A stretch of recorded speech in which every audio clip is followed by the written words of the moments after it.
Quand mon mari a dit à nos enfants que j'étais l'échec de la famille, ma fille a commencé à pleurer devant l'assiette de nourriture que j'avais passé 3 heures à préparer. Je n'ai pas répondu. Je n'ai pas pleuré. J'ai simplement essuyé les larmes du visage de Léa pendant qu'Étienne continuait à parler comme si j'étais un fantôme assis à table. Il n'avait aucune idée que le lundi suivant, le directeur de son entreprise appellerait paniqué pour demander une réunion d'urgence avec l'actionnaire majoritaire. Il n'avait pas non plus la moindre idée de qui était cet actionnaire. Je suis Caroline Dufresne. J'ai 42 ans, 2 enfants adolescents et un mariage mort depuis si longtemps que je ne me souviens même plus quand ont eu lieu les funérailles. Pour mon mari, je suis l'épouse invisible qui n'a jamais travaillé, qui vit à ses crochets, qui n'a ni ambition ni valeur. Pour mes enfants, jusqu'à ce vendredi soir, j'étais juste maman, quelqu'un qui existe pour servir le dîner et signer les bulletins scolaires. Mais il existe une version de moi que personne dans cette maison ne connaissait. Une version que j'ai enterrée il y a 17 ans, quand j'ai dit oui à une robe de mariée blanche et à la promesse de construire une famille. Tout a commencé 3 semaines avant ce vendredi humiliant. Étienne est rentré à la maison avec un sourire différent, ce genre de sourire d'homme qui vient de gagner quelque chose d'important.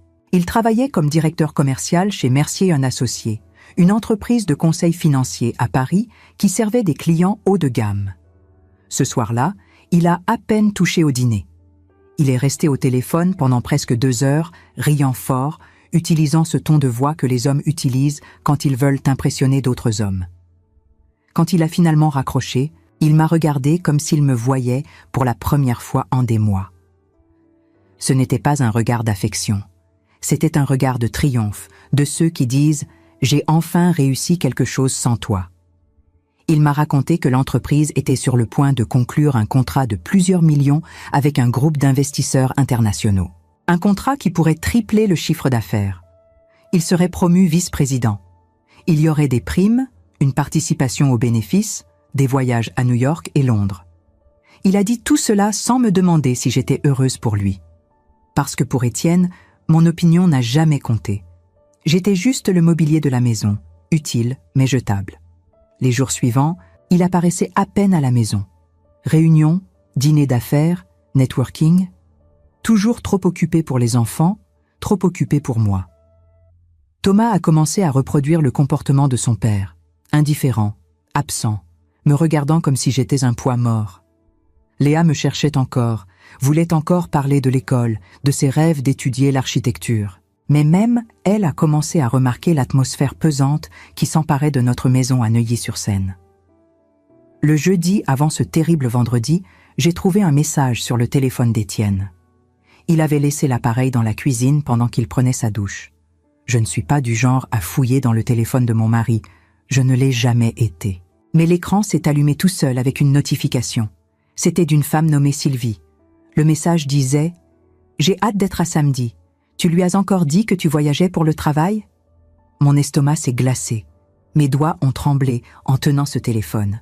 Mais ce qui m'a choqué n'était pas la trahison. Je le savais déjà. Au fond, j'ai toujours su. Ce qui m'a choqué était la froideur, le naturel, comme si tromper sa femme n'était qu'une tâche de plus dans son agenda. J'ai remis le téléphone exactement où il était. Je n'ai pas confronté. Je n'ai pas pleuré. J'ai simplement attendu. Le vendredi est arrivé avec un ciel chargé typique d'octobre à Paris. Cette humidité froide qui pénètre les os et rend tout plus lourd. J'ai préparé le dîner comme je le faisais toujours. Bœuf bourguignon, gratin de pommes de terre, salade verte avec des noix et du fromage de chèvre.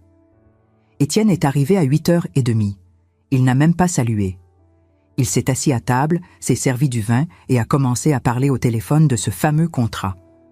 Thomas et Léa étaient silencieux. Ils sentaient la tension dans l'air, ce genre de tension que les enfants captent même quand les adultes font semblant que tout va bien. Nous avons commencé à manger en silence. Étienne a finalement raccroché et a regardé les enfants avec cet air de supériorité qu'il cultivait si bien. Il a commencé à parler de succès, de comment il avait travaillé dur pour arriver où il était, de comment il avait sacrifié du temps avec la famille pour construire une carrière solide. Il a dit qu'il voulait que Thomas et Léa comprennent la valeur du travail, de l'ambition, d'avoir des objectifs clairs dans la vie. Jusque-là, rien de grave. Juste le discours motivationnel habituel. Mais ensuite, il m'a regardé. Et il a dit « Vous devez comprendre que dans la vie, il y a des gens qui construisent et des gens qui ne font que consommer. Des gens qui apportent de la valeur et des gens qui sont justes. Un poids mort. » Thomas a froncé les sourcils, ne comprenant pas où son père voulait en venir. Léa a arrêté de manger, ses yeux attentifs fixés sur Étienne. Il a continué, la voix ferme et froide. « Votre mère, par exemple. Elle n'a jamais travaillé un seul jour de sa vie. Elle n'a jamais contribué financièrement à cette maison. Elle n'a jamais eu l'ambition d'être autre chose que... Eh bien, ce qu'elle est. Pendant que je construis une carrière, conclue des contrats de plusieurs millions, elle reste ici à faire la cuisine et à se plaindre que je n'ai pas de temps. » Mon cœur s'est arrêté. Léa a lâché sa fourchette, ses yeux commençant à se remplir de larmes. Thomas m'a regardé, puis son père, confus. « Vous deux avez du potentiel. Ne le gaspillez pas comme votre mère l'a gaspillé. Ne soyez pas complaisants. Parce qu'au final, votre mère est l'échec de la famille. Et vous devez apprendre de ses erreurs. » Le silence qui est tombé sur cette table était assourdissant. Léa a commencé à pleurer, les larmes coulant sans contrôle sur son visage. Thomas est devenu pâle, les poings serrés. Et moi? Je me suis simplement levé, j'ai marché vers ma fille et j'ai essuyé ses larmes avec la paume de ma main. Je n'ai rien dit, je n'ai pas crié, je n'ai pas défendu mon honneur. Parce que crier contre Étienne aurait été inutile. Les hommes comme lui n'écoutent pas, ils ne font que parler. Mais pendant que je consolais Léa, pendant que je sentais mon fils me regarder avec un mélange de colère et de tristesse, une décision s'est formée en moi. Une décision qui dormait depuis 17 ans. J'allais rappeler à Étienne qui j'étais vraiment. Pas avec des mots, mais avec des actes. Parce qu'Étienne Moreau, mon cher mari si confiant, si arrogant, n'avait pas la moindre idée que la femme qu'il venait d'humilier devant ses propres enfants était la même femme qui signait, discrètement, les chèques qui soutenaient l'entreprise où il travaillait. Ce soir-là, après que tout le monde soit allé se coucher, je suis descendu au bureau que je gardais fermé au sous-sol. J'ai allumé mon ordinateur portable. J'ai ouvert les fichiers que je n'avais pas touchés depuis des années. Et j'ai commencé à planifier ce qui se passerait le lundi suivant. Parce que lundi, Étienne recevrait un appel. Et tout ce qu'il pensait savoir sur sa vie s'effondrerait comme un château de cartes. Si vous écoutez cette histoire et que vous vous êtes aussi senti invisible, que vous avez été méprisé ou traité comme si vous n'aviez aucune valeur, je veux que vous sachiez que vous n'êtes pas seul. Chaque like, chaque commentaire disant d'où vous me regardez, me montre qu'il y a des femmes fortes là-bas qui méritent d'être vues. Si cette histoire touche votre cœur, abonnez-vous à la chaîne. Parce que ce qui vient ensuite va montrer qu'il n'est jamais trop tard pour récupérer sa dignité. Le lundi matin arriva avec une clarté brutale. Le ciel parisien était d'un bleu glacial, le genre de bleu qui rend tout trop visible, trop réel. Je me levai à 6 heures, comme toujours. Préparer le café, comme toujours.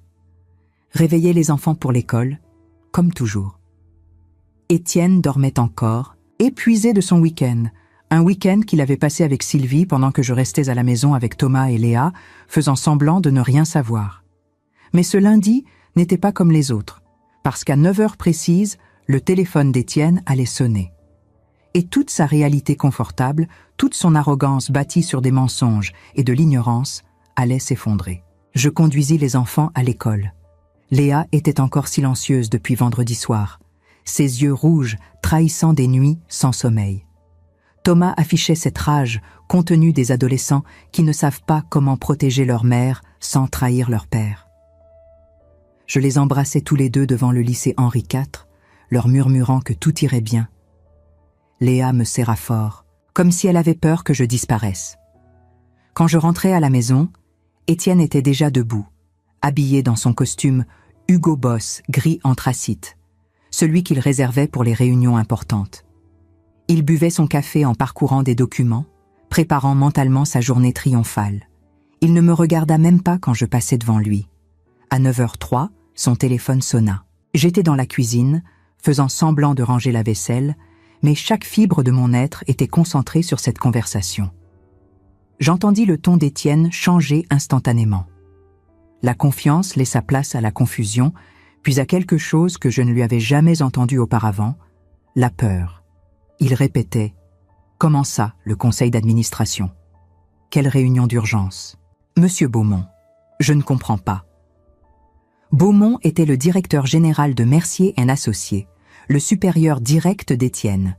Un homme que j'avais rencontré exactement 3 fois en 17 ans de mariage, toujours lors de dîners d'entreprise où j'étais présentée comme la charmante épouse, invisible, décorative, sans importance. Étienne raccrocha, le visage livide. Il resta immobile plusieurs secondes, fixant son téléphone comme si l'appareil venait de le trahir. Puis il attrapa sa veste et sortit en trombe, sans un mot, sans même claquer la porte. Juste cette fuite précipitée d'un homme qui sentait le sol se dérober sous ses pieds. Je m'assis à la table de la cuisine, mes mains parfaitement calmes autour de ma tasse de thé. Il était 9h15. Dans 48 minutes exactement, Étienne serait assis dans la salle de conférence au 20e étage de la tour Mercier, face à face avec le mystérieux actionnaire majoritaire qui venait d'exiger sa présence. Ce qu'il ne savait pas encore, c'est que cet actionnaire était moi. L'histoire remontait à 23 ans. J'avais 19 ans, étudiante brillante à HEC Paris, promise à un avenir dans la finance d'entreprise. Mon père, Jean-Philippe Dufresne, était un investisseur discret mais puissant, un homme qui avait bâti une fortune en achetant des parts minoritaires dans des entreprises prometteuses, puis en les transformant silencieusement en empire. Il m'avait appris tout ce qu'il savait, les chiffres, les stratégies, la patience. Quand j'avais 22 ans, il mourut subitement d'une crise cardiaque. Il me laissa tout. Pas seulement de l'argent c'était facile. Il me laissa un portefeuille d'investissement soigneusement construit, des participations dans 17 entreprises différentes, certaines petites, d'autres massives. Et surtout, il me laissa une leçon. Caroline, le vrai pouvoir ne crie jamais. Il observe, il attend. Et quand le moment arrive, il agit. J'avais géré cet héritage avec la même discrétion que mon père. Personne ne savait. Pas mes amis, pas ma famille éloignée, et certainement pas Étienne quand je le rencontrai 2 ans plus tard. Lui, c'était le beau commercial ambitieux, plein de charme et de promesses. Il parlait de construire un empire ensemble, de devenir un couple puissant. Je tombais amoureuse. Ou peut-être que je tombais amoureuse de l'idée d'être normale, d'avoir une vie simple loin des chiffres et des conseils d'administration. Quand nous nous mariâmes, je pris une décision. Je séparais complètement ma vie d'investisseuse de ma vie de femme mariée. Je créai une société holding enregistrée aux Pays-Bas, gérée par un cabinet juridique de confiance. Tous mes actifs passèrent par cette structure. Caroline Dufresne, l'héritière, disparut. Elle devint simplement la femme d'Étienne Moreau, la mère au foyer sans profession. Pendant 17 ans, je vécus cette double vie. Le jour, j'étais l'épouse invisible. La nuit, après qu'Étienne s'endormait, je descendais dans mon bureau secret et gérais des millions d'euros. Je suivais les marchés, analysais les bilans, prenais des décisions qui affectaient des centaines d'emplois. Mes investissements prospéraient. La fortune de mon père avait doublé puis triplé. Et parmi ces 17 entreprises dans mon portefeuille, il y avait Mercier & Associés. J'avais acheté une participation de 12% 7 ans auparavant, quand l'entreprise traversait une crise de liquidité. Le fondateur, Henri Mercier, était désespéré. J'avais injecté 3 millions d'euros en échange de parts. Discrètement, anonymement, à travers ma holding néerlandaise. 3 ans plus tard, quand Mercier prit sa retraite, l'entreprise fut rachetée par un consortium d'investisseurs. Mais 12% devinrent 18%. Puis, l'année dernière, quand l'un des associés principaux décéda et que sa veuve vendit ses parts, je les achetais. 34%. L'actionnaire majoritaire. Personne chez Mercier & Associés ne savait qui se cachait derrière la holding DFR internationale. Même Beaumont, le directeur général, ne traitait qu'avec mes avocats. Pour eux, j'étais juste une entité corporative mystérieuse basée à Rotterdam. Mais vendredi soir, quand Étienne humilia sa propre femme devant ses enfants, quand il traita de déchets celle qu'il avait soutenue pendant 17 ans, quelque chose se brisa en moi. Pas mon cœur. Mon cœur était brisé depuis longtemps. Non, Ce qui se brisa fut le mur que j'avais construit entre mes deux vies. Samedi matin, pendant qu'Étienne était avec Sylvie, je contactais mes avocats. Je leur donnais des instructions précises. Lundi matin, 9 h, convoquer une réunion d'urgence du conseil d'administration. Ordre du jour, restructuration du management. Et pour la première fois en 7 ans, l'actionnaire majoritaire serait présent physiquement. J'avais aussi demandé quelque chose d'autre, quelque chose de personnel.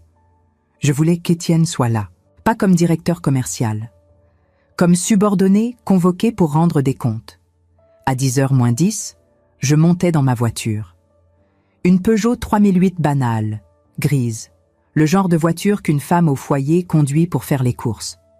Je roulais vers Paris, traversant Neuilly, longeant la Seine qui scintillait sous le soleil froid d'octobre. Mon cœur battait calmement. Mes mains ne tremblaient pas. J'avais enfilé un tailleur Chanel noir que je gardais caché au fond de mon armoire, celui que je portais autrefois pour les réunions importantes.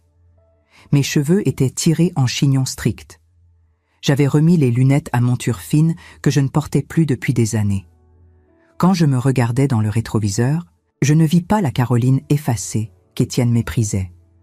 Je vis la femme que mon père avait formée, la femme que j'avais enterrée par amour. Je garai ma voiture dans le parking souterrain de la Tour Mercier, pris l'ascenseur jusqu'au 20e étage. La réceptionniste me regarda avec confusion quand je me présentais, comme si elle ne comprenait pas qu'une femme ordinaire puisse avoir accès à cet étage réservé aux cadres supérieurs. Maître Renaud, mon avocat principal, m'attendait devant la salle de conférence.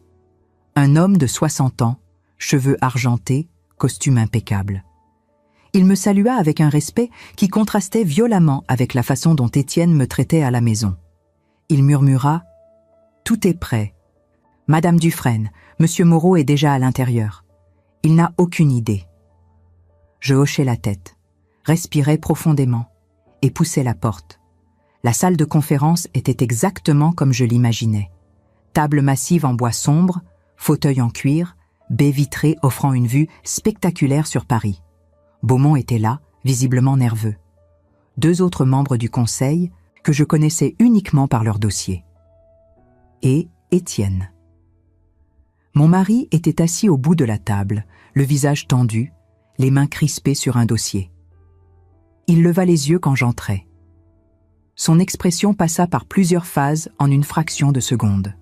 D'abord, l'incompréhension totale, pourquoi sa femme était-elle là? Puis la gêne. Il pensa probablement que j'étais venue faire un scandale. Puis la condescendance. Il se prépara mentalement à me renvoyer à la maison comme on renvoie un enfant qui s'est trompé de porte.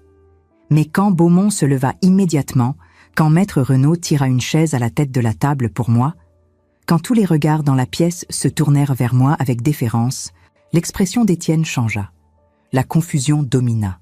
Je m'assis calmement, posai mon attaché-case en cuir sur la table, croisai les mains. Maître Renaud prit la parole, sa voix claire résonnant dans le silence pesant. « Messieurs, permettez-moi de vous présenter officiellement Madame Caroline Dufresne, actionnaire majoritaire de Mercier & Associés, détentrice de 34% des parts via la holding DFR International. » Le visage d'Étienne devint blanc comme un linge. Ses lèvres bougèrent, mais aucun son ne sortit. Il me regardait comme si j'étais une apparition, comme si la réalité elle-même venait de se fracturer. Beaumont toussa nerveusement. « Madame Dufresne, c'est un honneur de vous rencontrer enfin en personne. Vos directives ont toujours été extrêmement judicieuses. » Je souris poliment. Puis je tournai mon regard vers Étienne. Mon mari, l'homme qui, 3 jours plus tôt, avait dit à nos enfants que j'étais le fracasso de la famille. Et je parlais, ma voix calme, mais chargée d'une autorité qu'il ne m'avait jamais entendu utiliser. « Merci, Monsieur Beaumont. J'ai demandé cette réunion pour discuter de certains changements structurels que je juge nécessaires pour l'avenir de cette entreprise. » Étienne me fixait comme si je venais de lui parler dans une langue extraterrestre. Sa bouche s'ouvrait, se refermait, s'ouvrait à nouveau, cherchant désespérément des mots qui refusèrent de venir. Je voyais son cerveau tenter frénétiquement de reconnecter les câbles, de faire coïncider l'image de la femme soumise qui préparait son dîner chaque soir avec celle de la femme assise en bout de table, commandant une salle pleine d'hommes en costume sur mesure. Ses yeux passèrent de moi aux autres membres du conseil, comme s'il cherchait quelqu'un pour lui confirmer que tout ceci n'était qu'un cauchemar bizarre dont il allait bientôt se réveiller. Beaumont lança un regard nerveux vers Étienne, puis vers moi, ses mains agrippant nerveusement le dossier devant lui.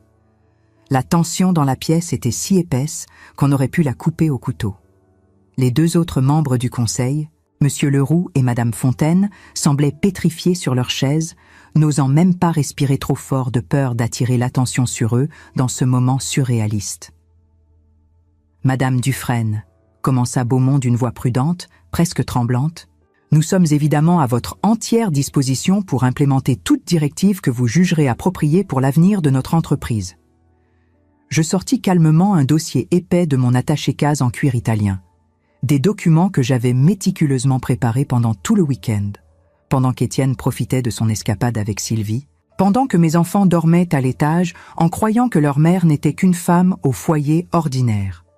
Des analyses détaillées de la performance commerciale de chaque département, des graphiques comparatifs, des projections financières sur 3 ans, des recommandations stratégiques basées sur des données concrètes. J'ai examiné minutieusement les résultats du dernier trimestre, dis-je, en distribuant les copies autour de la table avec des gestes mesurés et professionnels. Dans l'ensemble, l'entreprise performe correctement et maintient une croissance stable. Cependant, j'ai identifié plusieurs problèmes structurels majeurs qui nécessitent une attention immédiate si nous voulons rester compétitifs dans un marché en constante évolution. Je fis glisser un document spécifique directement vers Étienne, le plaçant avec précision devant lui. Il le prit mécaniquement, ses doigts tremblant légèrement au contact du papier, comme s'il touchait quelque chose de radioactif. Le département commercial, dirigé actuellement par M. Moreau ici présent, affiche des résultats, comment dirais-je, mitigés, voire préoccupants sur plusieurs indicateurs clés. Le mot tomba comme une pierre dans une mare silencieuse. Étienne tressaillit visiblement, son visage perdant encore un peu plus de couleur. Je continuais, méthodique et implacable, ma voix restant parfaitement calme et professionnelle. Sur les 12 derniers mois, le taux de conversion des prospects qualifiés en clients réels est inférieur de 17,3% à la moyenne du secteur selon les derniers benchmarks disponibles. Les coûts d'acquisition clients ont augmenté de 23% sans augmentation proportionnelle correspondante du chiffre d'affaires ou de la valeur vie client. Cela représente une inefficacité budgétaire de plusieurs centaines de milliers d'euros. Je marquai une pause calculée, laissant ces chiffres pénétrer l'esprit de chacun dans la salle. Beaumont avait pâli considérablement. Il prenait des notes frénétiquement, réalisant probablement pour la première fois l'ampleur du problème qu'il avait sous les yeux depuis des mois sans vraiment le voir. Et surtout, continuai-je en tournant une page de mon rapport, 3 clients majeurs, et je parle ici de contrats représentant collectivement plus de 2 millions d'euros de revenus annuels récurrents, ont résilié leur contrat au cours des 6 derniers mois après avoir explicitement exprimé leur profonde insatisfaction concernant le manque flagrant de suivi personnalisé et de services après-vente. Quand on analyse en profondeur les rapports d'activité hebdomadaires, on constate que M. Moreau passe en moyenne 6h30 par semaine en déjeuner d'affaires dans des restaurants coûteux, mais seulement 2 heures, 2 petites heures, en réunion de suivi stratégique avec les clients existants qui génèrent 85% de nos revenus actuels. Un silence de plomb s'abattit sur la salle. Beaumont semblait au bord de la crise cardiaque, ses yeux écarquillés fixés sur les documents devant lui, comme s'ils contenaient les secrets les plus sombres de l'univers. Madame Fontaine et Monsieur Leroux échangèrent des regards profondément inquiets, comprenant enfin pourquoi cette réunion d'urgence avait été convoquée. Étienne, désespéré, tenta de reprendre un semblant de contenance, sa voix sortant étranglée et défensive. Ces chiffres sont complètement sortis de leur contexte, Caroline. Le marché traverse une période extrêmement difficile en ce moment. Absolument tout le monde dans le secteur le sait et le vit. La concurrence est féroce. Mes efforts considérables pour décrocher le contrat historique avec le consortium Sterling vont complètement changer la donne et... Le consortium Sterling, je l'interrompis avec une douceur presque cruelle, mes yeux plantés dans les siens, Ce fameux consortium dont vous parliez vendredi soir à la maison avec tant d'enthousiasme et d'arrogance, en bombant le torse comme si vous aviez déjà remporté la victoire du siècle? Il cligna des yeux rapidement, visiblement déstabilisé que j'ose mentionner notre vie privée dans ce contexte ultra-professionnel devant ses collègues et supérieurs. J'ai personnellement contacté les représentants du consortium Sterling vendredi après-midi. Continuai-je posément, chaque mot tombant comme un coup de marteau. Ou plutôt, mes conseillers juridiques et financiers les plus expérimentés l'ont fait en mon nom. Il s'avère que le contrat que vous présentiez comme pratiquement signé, comme une affaire dans le sac, est en réalité encore en phase de négociation préliminaire très incertaine. Sterling considère actuellement 3 autres cabinets concurrents parfaitement sérieux, dont 2 avec des propositions nettement plus compétitives que la nôtre. Et leur directeur des investissements, M. Ashford, m'a confié personnellement lors d'un appel téléphonique de 30 minutes, et je cite textuellement ces mots: « Votre représentant commercial a une approche trop agressive, trop centrée sur lui-même et malheureusement pas assez substantielle ni orientée vers nos besoins réels. Nous cherchons un partenaire, pas un vendeur de voitures d'occasion. » Le silence qui suivit ces mots était absolument assourdissant. On aurait pu entendre une épingle tomber sur le tapis épais de la salle de conférence. Étienne semblait s'être littéralement transformé en statue de sel, comme dans les récits bibliques. Son visage avait perdu toute couleur, ses lèvres tremblaient imperceptiblement, et ses mains agrippaient les accoudoirs de son fauteuil avec une force qui faisait blanchir ses jointures. Je pouvais presque entendre le bruit de l'effondrement monumental de son ego surdimensionné, de cette image de lui-même qu'il avait si soigneusement construite et entretenue pendant toutes ces années. Beaumont se racla la gorge avec nervosité, sa pomme d'Adam montant et descendant difficilement. « Madame Dufresne, que recommandez-vous concrètement pour rectifier cette situation? Quelles mesures souhaitez-vous que nous mettions en place? » « Une restructuration profonde et immédiate, » répondis-je, avec une autorité tranquille mais inébranlable. Le département commercial a besoin d'urgence d'une direction beaucoup plus rigoureuse, beaucoup plus orientée vers la satisfaction et la fidélisation client à long terme que vers l'apparence superficielle de succès et les indicateurs de vanité. Nous devons complètement revoir notre philosophie d'approche commerciale. Je respirai profondément avant de prononcer les mots qui allaient changer la vie d'Étienne. Je propose donc que M. Moreau soit immédiatement rétrogradé à un poste de consultant senior commercial avec une supervision directe et hebdomadaire de sa performance par le nouveau directeur commercial que nous recruterons. Son salaire et ses avantages seront naturellement ajustés en conséquence pour refléter ses nouvelles responsabilités. 60% de son package de rémunération actuel me semble raisonnable et même généreux compte tenu des résultats présentés. Étienne explosa soudainement, sa voix montant d'un cran, chargée d'incrédulité et de rage à peine contenue. « Quoi? Non, mais tu ne peux pas !» Il s'arrêta net, se figeant brusquement en plein mouvement, réalisant avec horreur qu'il venait de me tutoyer, qu'il venait d'exposer brutalement notre relation personnelle et intime devant l'ensemble du conseil d'administration. Les yeux de Beaumont s'élargirent considérablement, sa mâchoire se décrocha légèrement. Madame Fontaine porta instinctivement sa main à sa bouche, étouffant un petit cri de surprise. Monsieur Leroux baissa immédiatement les yeux vers ses documents, visiblement embarrassé d'être témoin de cette scène familiale qui virait au règlement de compte. « Je ne peux pas quoi exactement, monsieur Moreau ?»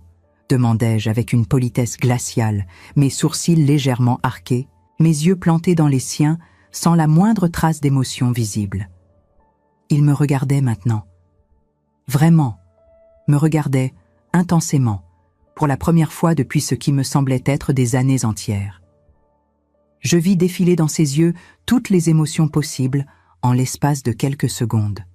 Le choc brutal de la découverte, l'incrédulité totale face à cette réalité qui explosait tous ses repères, la rage impuissante de l'homme piégé, la confusion profonde de celui qui ne comprend plus rien à son propre monde. Et enfin, tout au fond, quelque chose qui ressemblait dangereusement à de la peur pure, cette peur primitive de l'homme qui réalise soudain qu'il a gravement sous-estimé quelqu'un pendant des années. « Vous êtes ma femme », murmura-t-il d'une voix à peine audible, comme si prononcer cette évidence criante à voix haute dans cette salle pouvait miraculeusement changer quoi que ce soit à la situation catastrophique dans laquelle il se trouvait. « En effet, confirmai-je avec un calme olympien, je suis effectivement votre femme, monsieur Moreau. La femme que vous avez publiquement et cruellement humiliée vendredi soir dernier devant vos propres enfants traumatisés. La femme que vous avez qualifiée sans la moindre hésitation de « l'échec complet de la famille » devant 2 adolescents impressionnables qui vous admiraient comme un héros. La femme qui, selon vos propres mots prononcés avec tant de conviction et de mépris, n'a soi-disant jamais rien accompli dans sa vie, n'a jamais travaillé une seule journée, n'a jamais eu la moindre ambition digne de ce nom. Beaumont semblait maintenant véritablement sur le point de s'évanouir ou de faire un malaise. La sueur perlait visiblement sur son front, malgré la climatisation parfaitement réglée de la salle. Les 2 autres membres du conseil fixaient désespérément leurs documents respectifs, leurs stylos, leurs mains, n'importe quoi pour éviter de croiser nos regards, visiblement désireux de pouvoir disparaître dans une faille spatio-temporelle. Mais je suis également, continuai-je d'une voix qui se durcissait progressivement comme de l'acier trempé, l'actionnaire majoritaire de cette entreprise que vous prétendez faire prospérer. Et dans cette salle, autour de cette table, ce qui compte vraiment n'est absolument pas notre relation personnelle compliquée ou nos problèmes conjugaux.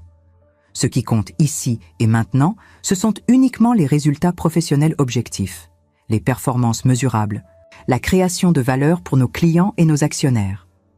Et les vôtres, monsieur Moreau, sont malheureusement et objectivement insuffisants selon tous les indicateurs pertinents.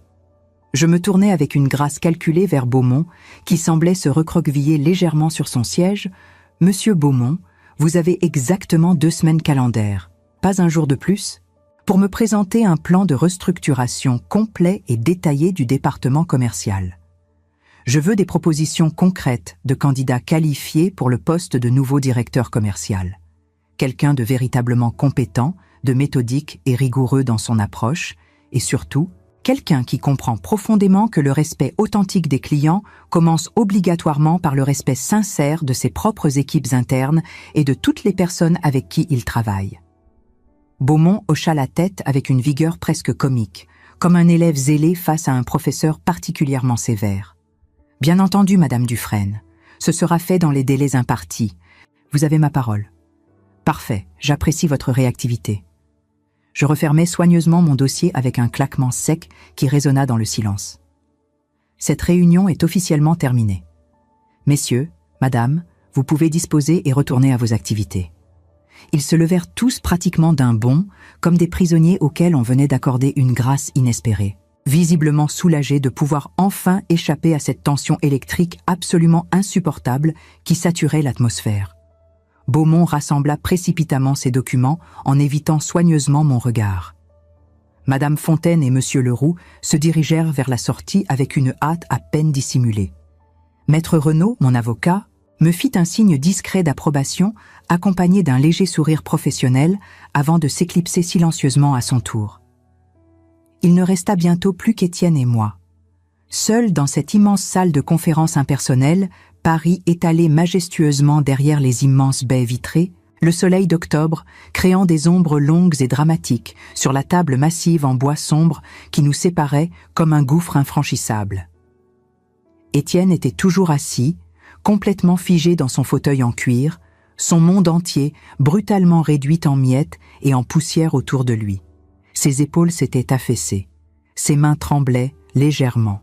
Toute cette arrogance, toute cette superbe qui le définissait habituellement avait complètement disparu, laissant place à un homme vidé, un homme qui venait de perdre tous ses repères en l'espace d'1 heure. Quand il parla enfin, après un silence qui sembla durer une éternité, sa voix était totalement méconnaissable, réduite à un murmure rauque et brisé. Depuis combien de temps exactement? Depuis toujours, Étienne, répondis-je avec une simplicité désarmante. J'avais tout cet argent, tous ces investissements stratégiques, ce portefeuille diversifié, bien avant même de te rencontrer lors de cette soirée d'entreprise il y a 20 ans. Mon père, Jean-Philippe Dufresne, me les a légués quand il est mort. Je les ai gérés consciencieusement pendant toutes ces longues années de mariage. Pendant que tu me traitais comme une domestique de luxe, pendant que tu m'ignorais complètement comme si je n'existais pas, pendant que tu racontais fièrement à tous tes collègues et à qui voulait bien l'entendre que tu étais le seul et unique à ramener de l'argent dans notre foyer. Il secoua lentement la tête d'un côté à l'autre, l'incrédulité toujours peinte sur son visage livide. Mais pourquoi ne jamais rien dire pendant toutes ces années? Pourquoi accepter de vivre comme une femme au foyer ordinaire, alors que tu avais tout ce pouvoir, toute cette richesse? Parce que je t'aimais, dis-je. Et pour la première fois depuis le début de cette réunion, ma voix se brisa très légèrement, laissant transparaître une émotion authentique. Quand nous nous sommes mariés, quand je portais cette robe blanche et que je prononçais mes vœux, je voulais sincèrement une vie normale, simple, authentique. Je voulais être juste ta femme, rien d'autre. La mère heureuse de tes enfants. Je ne voulais absolument pas que l'argent, le pouvoir financier, les conseils d'administration, tout ce monde-là. Je ne voulais pas que ça définisse notre couple ou crée une dynamique malsaine entre nous. Je pensais naïvement que nous pouvions construire quelque chose d'authentique et de pur, basé uniquement sur l'amour. Et tu as tout caché pendant 17 ans. Je n'ai rien caché du tout, le corrigeai-je fermement. Tu n'as jamais posé la moindre question sur mon passé, sur ma famille, sur ce que j'avais fait avant toi. Tu as simplement supposé. Tu as supposé automatiquement que parce que je restais à la maison pour élever nos enfants, je n'étais absolument rien d'autre. Tu as supposé que, parce que je ne parlais pas de carrière lors des dîners mondains, je n'en avais jamais eu. Tu as vu exactement ce que tu voulais voir, ce qui t'arrangeait.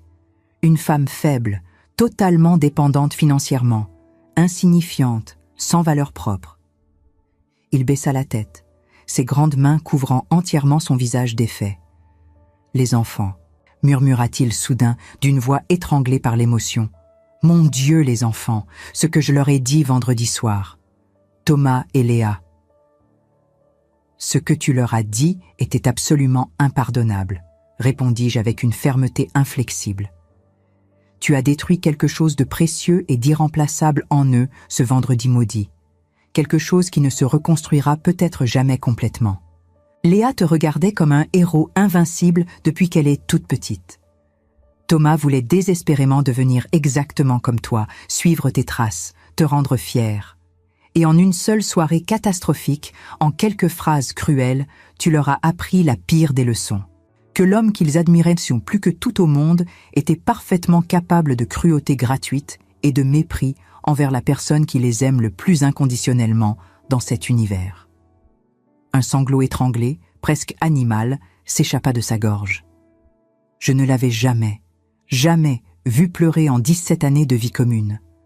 Jamais une seule larme, même aux moments les plus difficiles. Il avait toujours été cet homme de marbre, imperturbable, maître de ses émotions. « Je suis désolé », dit-il d'une voix brisée, et ses mots sonnaient tellement creux, tellement pathétiquement inadéquats face à l'ampleur du désastre. « Caroline, je suis tellement désolé. Je ne savais pas. Je n'ai jamais réalisé qui tu étais vraiment. » « Tu n'as jamais réalisé parce que tu n'as jamais pris la peine de regarder vraiment, dis-je, sans la moindre pitié dans la voix. Tu ne m'as jamais vue comme une personne à part entière. Tu voyais uniquement une fonction pratique. La femme qui cuisine tes plats préférés, qui nettoie ta maison, qui s'occupe impeccablement de tes enfants, qui organise ta vie sociale. Mais pas une personne vivante avec une histoire, avec des capacités intellectuelles, avec des rêves, avec de la valeur intrinsèque. Je me levai avec grâce, lissant soigneusement ma jupe du tailleur. « Et Sylvie ?» demandai-je avec un calme glacial. « Tu pensais vraiment que je ne savais pas pour Sylvie ? J'ai su pour toutes tes maîtresses, Étienne. Absolument toutes. Sylvie n'est que la dernière d'une très longue liste qui remonte à des années. Je savais tout, et je restais silencieuse, avalant mon humiliation, parce que je voulais désespérément préserver la famille à tout prix. Pour Thomas et Léa, uniquement pour eux. Il leva vers moi des yeux complètement rougis et gonflés, ravagés par les larmes. « Qu'est-ce que tu vas faire maintenant ? Qu'est-ce qui va se passer ? Maintenant ?» Je pris calmement mon attaché-case. « Maintenant, tu vas rentrer à la maison aujourd'hui même. Tu vas monter à l'étage. Tu vas calmement rassembler tes affaires personnelles, tes vêtements, tout ce qui t'appartient. Et tu vas partir définitivement de cette maison. Caroline, non, je t'en supplie, s'il te plaît. » Sa voix se brisa complètement. « Ce n'est absolument pas négociable, » le coupai-je sèchement.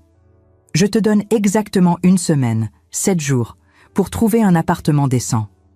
Je ne changerai pas les serrures de manière mesquine, je ne rendrai pas les choses inutilement difficiles ou humiliantes. Mais tu quittes cette maison familiale définitivement. Les enfants ont désespérément besoin de stabilité émotionnelle maintenant, et cette stabilité ne peut malheureusement plus inclure un homme qui les a trahis et blessés si profondément. Et professionnellement, qu'est-ce que je vais devenir ? Professionnellement, tu vas humblement accepter le poste de consultant senior que je viens de te proposer devant le conseil. Tu vas travailler extrêmement dur, prouver ta valeur réelle et concrète, pas celle imaginaire que tu t'attribuais dans ta tête. Si tu réussis, si tu fais vraiment tes preuves, peut-être qu'un jour tu retrouveras un poste de direction quelque part. Ailleurs. Certainement pas ici, pas dans mon entreprise. Je marchais lentement vers la grande porte, mes talons résonnant sur le parquet ciré, puis je me retournai une dernière fois vers lui, une dernière image de cet homme brisé. Tu sais ce qui est véritablement ironique dans tout ça, Étienne ? Tu cherchais tellement désespérément à impressionner absolument tout le monde avec tes costumes hors de prix, tes dîners d'affaires dans des restaurants étoilés, ton arrogance démesurée et tes airs supérieurs. Mais la vraie réussite, le vrai succès, était tranquillement assise à ta table familiale chaque soir. Elle te servait patiemment le dîner avec amour. Elle écoutait tes histoires sans jamais se plaindre. Et tu étais tellement aveugle, tellement pathétiquement imbu de toi-même, tellement obsédé par ton image que tu n'as jamais rien vu. Je le laissais complètement seul dans cette immense salle de conférence froide et impersonnelle, cet homme totalement brisé qui avait absolument tout eu. Une femme exceptionnelle, 2 enfants merveilleux, une vie confortable, et qui avait tout perdu, tout gâché, tout détruit en une seule matinée par sa propre faute, par son propre aveuglement. Le trajet de retour vers Neuilly fut étrangement paisible. Je conduisais lentement, savourant chaque instant de cette nouvelle réalité. La femme qui avait quitté la maison ce matin était différente de celle qui y retournait. Non pas parce que quelque chose avait changé en moi, mais parce que j'avais enfin cessé de me cacher. Il était midi passé quand j'arrivais. La maison était vide, silencieuse. Les enfants étaient à l'école. Étienne n'était évidemment pas encore rentré. Je montais à l'étage, retirais mon tailleur Chanel, enfilais un jean et un pull confortable, détachais mes cheveux, retirais mes lunettes. Mais quelque chose en moi restait différent. Une posture plus droite, un regard plus assuré. Je préparais du thé et m'assis dans le salon, celui avec les grandes fenêtres donnant sur notre jardin. Les rosiers que j'avais plantés 5 ans auparavant étaient encore en fleurs, des roses blanches qui s'accrochaient aux derniers jours d'octobre avant l'hiver. Mon téléphone sonna. C'était Maître Renaud.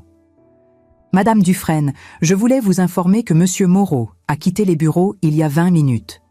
Il semblait bouleversé. Beaumont m'a également contacté. Il est extrêmement soulagé d'avoir enfin un interlocuteur direct pour les décisions stratégiques. Merci, maître. Pouvez-vous préparer les documents de séparation ? Rien de contentieux. Division équitable des biens acquis pendant le mariage, garde partagée des enfants. Je ne veux pas le détruire financièrement, juste le sortir de ma vie. Bien sûr, madame, je m'en occupe aujourd'hui. Après avoir raccroché, je restais longtemps à regarder le jardin, réfléchissant aux 17 années que je venais de laisser derrière moi. 17 années de silence, de compromis, d'effacement. Mais aussi 17 années avec Thomas et Léa, et cela, jamais je ne le regretterai. À 16h30, j'allais chercher les enfants à l'école. Ils montèrent dans la voiture en silence, sentant probablement que quelque chose avait changé. Léa me regarda avec ses grands yeux interrogateurs. « Maman, ça va ?»« Oui, ma chérie, » répondis-je avec un sourire. « Ça va même très bien. » Thomas, de son côté, fixait son téléphone, mais je sentais qu'il m'observait du coin de l'œil. À la maison, je leur préparais un goûter. Pain grillé avec du Nutella, leur préféré depuis qu'ils étaient un petits. « Les enfants, dis-je en m'asseyant avec eux à la table de la cuisine, il faut qu'on parle, votre père et moi. Nous allons nous séparer. » Léa ouvrit grand les yeux. Thomas posa son téléphone, soudain attentif. « À cause de ce qu'il a dit vendredi ?» demanda Léa, sa voix tremblante. « Pas seulement ça, » répondis-je doucement. « Ça fait longtemps que notre mariage ne fonctionne plus. Vendredi soir a été juste. La goutte qui a fait déborder le vase. »« Il ne t'a jamais respecté, » dit Thomas soudainement, sa voix chargée d'une rage contenue. « Je le voyais bien. La façon dont il te parlait, dont il te traitait, comme si tu n'étais rien. » Mon cœur se serra. Mes enfants avaient tout vu, tout entendu, et je les avais laissés croire que c'était normal, que c'était acceptable. « Il y a quelque chose que je dois vous dire, » commençai-je. « Quelque chose que même votre père ne savait pas jusqu'à aujourd'hui. » Et je leur racontais tout. Mon père, l'héritage, les investissements, Mercier et Associés, la réunion de ce matin. Je leur expliquais pourquoi j'avais gardé le secret, comment j'avais cru pouvoir avoir une vie normale, une famille normale, en séparant ces deux mondes. Quand j'eus terminé, ils me regardaient comme s'ils me voyaient pour la première fois. « Donc, tu es riche ?» demanda Léa, incrédule. « Je gère des investissements importants, oui, » confirmai-je. « Mais l'argent n'a jamais été le plus important pour moi. Vous l'êtes, vous l'avez toujours été. » Thomas secoua la tête, un sourire incrédule sur les lèvres. « Papa t'a traité de raté, alors que toi. Toi, tu possèdes l'entreprise où il travaille. C'est complètement fou. C'est ironique, admis-je. Mais je ne veux pas que vous pensiez que l'argent ou le pouvoir, c'est ce qui compte. Ce qui compte, c'est le respect. C'est la dignité. C'est traiter les gens avec humanité, peu importe leur position sociale. » Léa se leva et vint m'enlacer, ses bras fins autour de mon cou. « Je suis fière de toi, maman.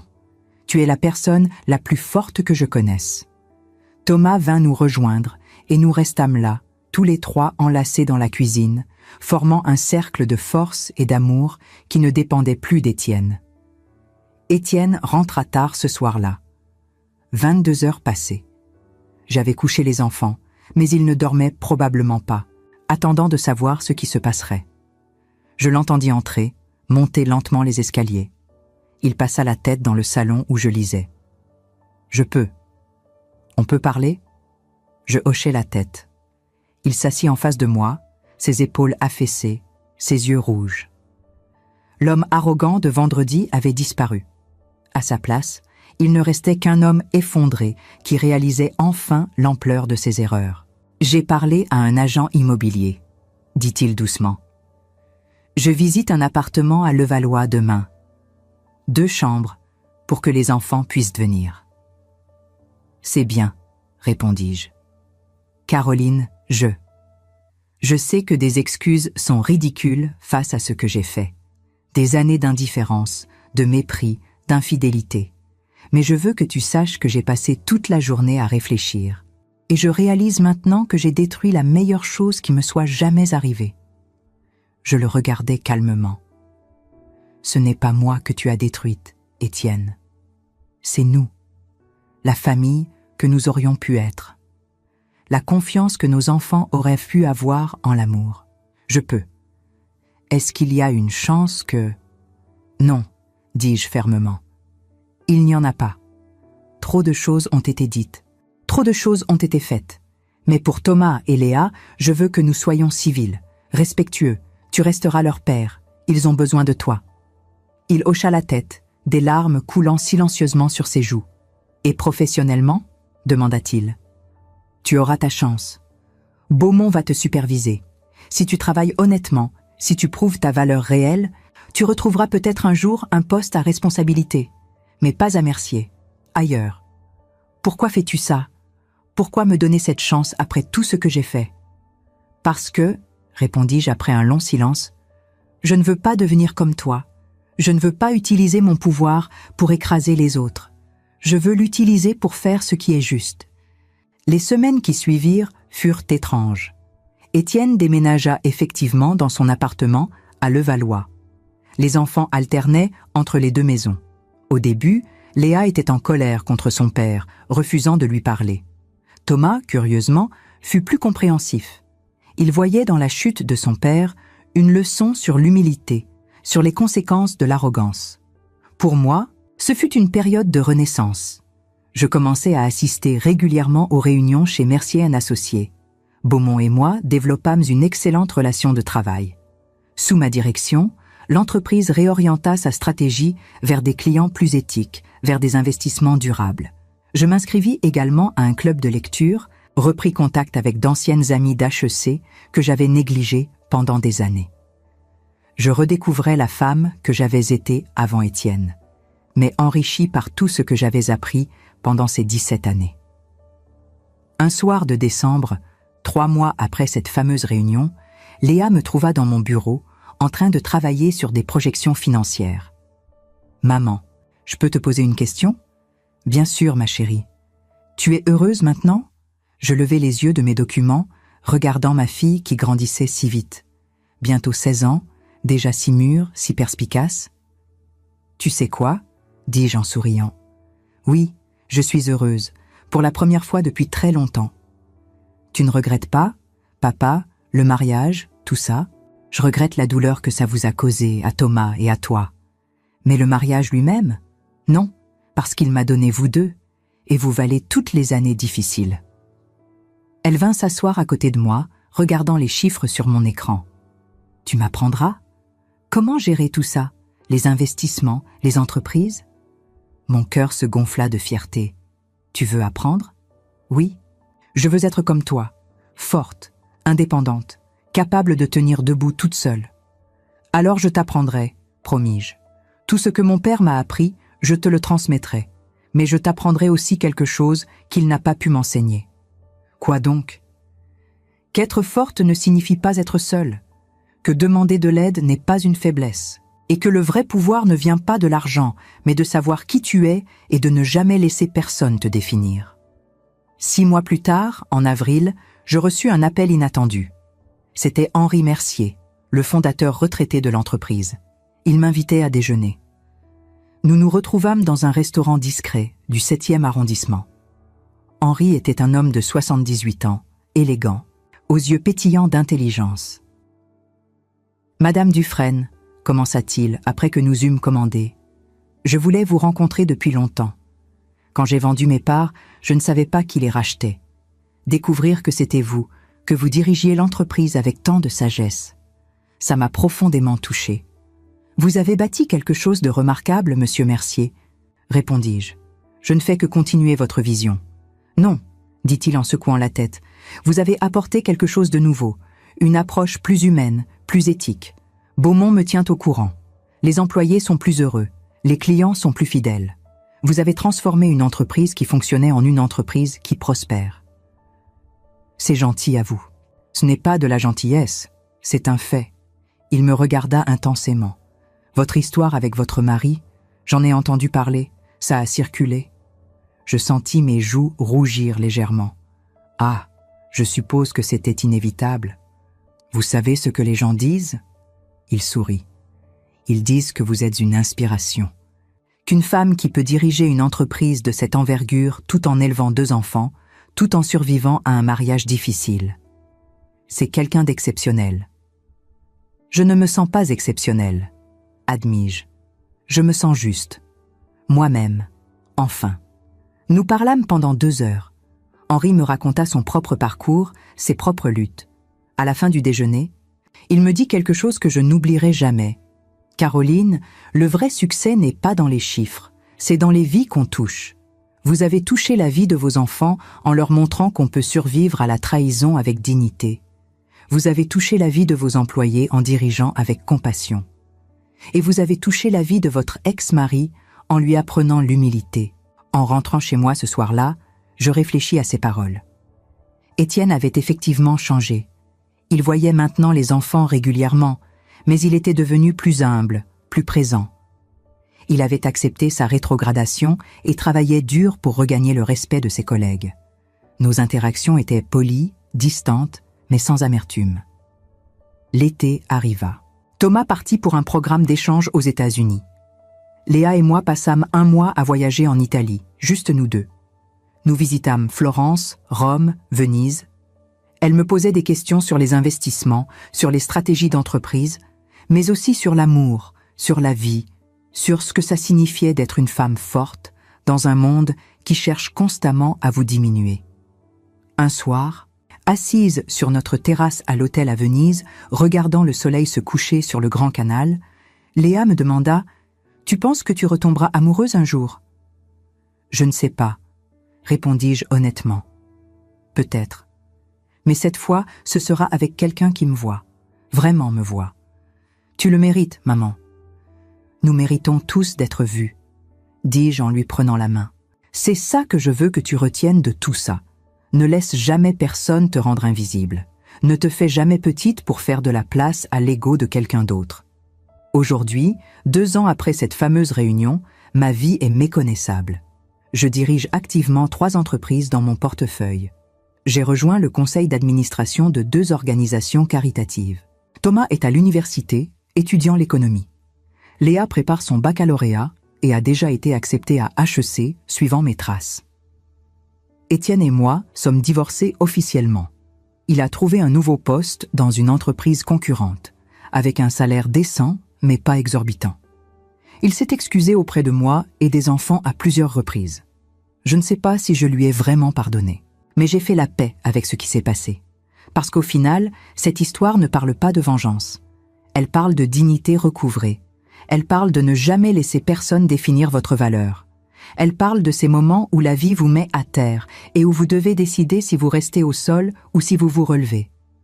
Je me suis relevée, pas avec colère, pas avec amertume, mais avec force, avec grâce et avec la certitude que je méritais mieux. Et mes enfants m'ont vu me relever. Ils ont appris que les échecs ne sont pas fatals, que l'humiliation peut être transformée en croissance, que la fin d'un chapitre est simplement le début d'un autre. Aujourd'hui, quand je me regarde dans le miroir, je vois Caroline Dufresne. Pas la femme d'Étienne, pas juste une mère, mais une femme complète, complexe, puissante et vulnérable à la fois. Je vois la femme que mon père voulait que je devienne, et je vois la femme que je voulais être. C'est suffisant. C'est plus que suffisant. C'est exactement ce que je mérite. Dites-moi quelque chose en toute honnêteté. Si vous aviez été à ma place, assise à cette table un vendredi soir, écoutant l'homme que vous avez aimé pendant 17 ans, dire à vos propres enfants que vous êtes l'échec de la famille, qu'auriez-vous fait ? Auriez-vous trouvé la force de rester silencieuse, de garder votre dignité intacte, sachant que le lundi suivant, cet homme découvrirait qui vous êtes vraiment ? Je ne vous raconte pas cette histoire pour recevoir de la pitié ou des applaudissements. Je vous la raconte parce que je sais, je sens au plus profond de mon âme que beaucoup d'entre vous qui m'écoutez en ce moment ont vécu quelque chose de terriblement similaire. Peut-être pas avec de l'argent caché ou des actions dans une entreprise, non. Mais avec cette même douleur lancinante de l'invisibilité, ce même sentiment écrasant d'être considéré comme acquise, comme si votre présence, votre existence même, n'avait aucune valeur réelle aux yeux de ceux que vous aimiez le plus au monde. Combien d'entre vous se sont déjà sentis réduites à une simple fonction domestique dans leur propre foyer? Combien ont entendu des paroles cruelles, humiliantes, destructrices sortir de la bouche de quelqu'un qui aurait dû vous protéger, vous honorer, vous respecter comme l'être humain exceptionnel que vous êtes? Combien ont avalé leur fierté en silence, jour après jour, année après année, pour préserver coûte que coûte une famille qui se fissurait de partout, pour épargner à leurs enfants la douleur d'un foyer brisé, pour maintenir cette façade de normalité que tout le monde autour admirait sans jamais voir les fissures profondes qui la traversaient? Ma vie pendant ces 17 années de mariage ressemblait peut-être à la vôtre. Je me levais chaque matin, avant tout le monde, je préparais le petit déjeuner avec soin, je m'assurais que tout le monde parte bien habillé, bien nourri, prêt à affronter leur journée. Je passais mes après-midi à gérer une maison qui devait toujours être impeccable, à préparer des repas qui devaient toujours être parfaits, à résoudre 1000 petits problèmes que personne ne remarquait jamais. Et le soir, quand mon mari rentrait tard, sentant un parfum qui n'était pas le mien, je faisais semblant de ne rien voir, de ne rien sentir, de ne rien savoir. Pendant toutes ces années, j'ai porté un masque. Pas le masque d'une femme forte qui cachait sa richesse. Non, c'était secondaire. J'ai porté le masque d'une femme qui faisait semblant que tout allait bien, que son mariage était solide, que les infidélités de son mari ne la détruisaient pas un peu plus chaque jour. J'ai souri au dîner de famille, j'ai ri aux blagues inappropriées. J'ai hoché la tête quand des amis me disaient combien j'avais de la chance d'avoir un mari aussi ambitieux, aussi brillant. Et chaque nuit, seule dans mon lit, pendant qu'il dormait dans la chambre d'amis, je me demandais qui j'étais vraiment devenue. Ce qui m'a finalement brisé, ce n'était pas l'infidélité. Ce n'était pas même le mépris quotidien ou l'indifférence glaciale. C'était de voir mes propres enfants, ces deux êtres magnifiques que j'avais mis au monde et élevés avec tout l'amour dont j'étais capable, commencer à me regarder avec les mêmes yeux que leur père. C'était d'entendre ma fille pleurer parce qu'elle venait de découvrir que sa mère était considérée comme un échec par l'homme qu'elle admirait le plus. C'était de voir mon fils serrer les poings, partagé entre la loyauté envers son père et l'amour pour sa mère, incapable de comprendre pourquoi je ne me défendais pas. Alors oui, ce lundi matin, quand je suis entrée dans cette salle de conférence, quand j'ai vu le visage d'Étienne passer de la confusion à l'horreur pure, j'ai ressenti quelque chose que je n'avais pas ressenti depuis des années. Ce n'était pas de la vengeance, ce n'était pas de la satisfaction cruelle. C'était simplement la sensation de reprendre ma place, de me tenir debout, de me rappeler que j'existais bien avant lui et que j'existerais bien après lui. C'était de dire à mes enfants, sans prononcer un seul mot, que personne, absolument personne, n'a le droit de définir votre valeur. Maintenant, j'aimerais savoir ce que vous en pensez. Vraiment. Pas une réponse polie ou superficielle, mais votre vérité profonde. Auriez-vous fait comme moi? Auriez-vous attendu aussi longtemps? Ou auriez-vous agi différemment, peut-être avec plus de courage, peut-être avec plus de compassion? Il n'y a pas de bonne ou de mauvaise réponse. Il y a juste votre expérience, votre sagesse accumulée au fil des années, votre compréhension unique de ce que signifie être une femme dans ce monde. Laissez-moi un commentaire juste en dessous de cette vidéo. Dites-moi d'où vous m'écoutez en ce moment même, que vous soyez à Paris, à Lyon, à Marseille, en Algérie, au Maroc, au Canada, ou n'importe où dans ce vaste monde francophone que nous partageons. Dites-moi si cette histoire a résonné en vous, si elle a réveillé des souvenirs enfouis, si elle vous a fait réfléchir sur votre propre parcours. Parce que chaque commentaire que vous laissez me montre que je ne suis pas seule, que nous ne sommes pas seuls, que nos histoires méritent d'être entendues et honorées.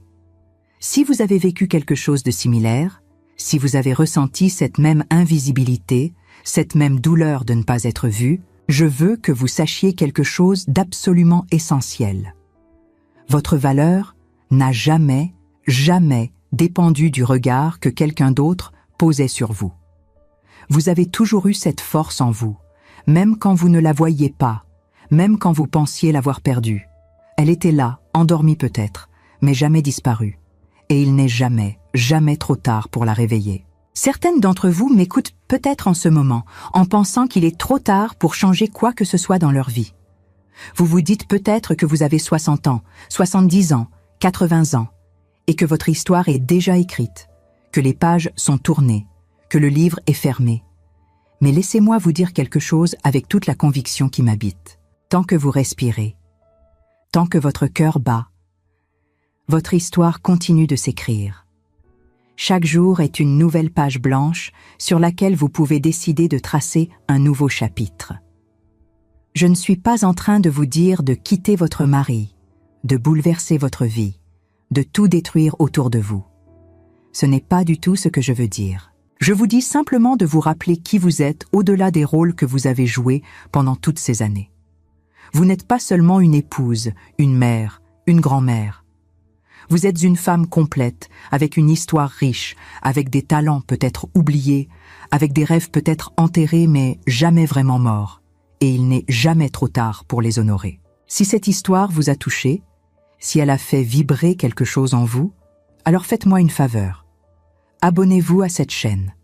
Pas pour moi, mais pour vous. Parce que je vais continuer à partager des histoires comme celle-ci. Des histoires de femmes qui ont trouvé leur force dans les endroits les plus inattendus, qui ont survécu à ce que personne ne devrait avoir à survivre, qui ont transformé leur douleur en sagesse et leur humiliation en dignité. Vous méritez d'entendre ces histoires. Vous méritez de savoir que vous n'êtes pas seul. Et si vous connaissez une femme dans votre vie qui a besoin d'entendre ce message en ce moment, une amie, une sœur, une fille, une voisine qui traverse peut-être une période difficile, qui se sent peut-être invisible dans sa propre vie, partagez cette vidéo avec elle. Parfois, tout ce dont nous avons besoin, c'est de savoir que quelqu'un d'autre a survécu à ce que nous traversons, que quelqu'un d'autre a trouvé la lumière au bout du tunnel. Soyez cette lumière pour quelqu'un d'autre aujourd'hui. Soyez le rappel qu'elle mérite mieux, qu'elle vaut plus, qu'elle est extraordinaire, exactement telle qu'elle est. Merci du fond du cœur de m'avoir écouté jusqu'au bout. Merci d'avoir partagé ce moment avec moi, cette partie si intime de mon histoire que je n'avais jamais racontée à personne avant aujourd'hui. J'attends vos commentaires avec impatience. J'attends de lire vos histoires, vos réflexions, votre sagesse. Parce qu'au final, nous sommes toutes liées par ces fils invisibles d'expériences partagées, de douleurs comprises, de forces reconnues. Prenez soin de vous. Vous le méritez tellement plus que vous ne le croyez.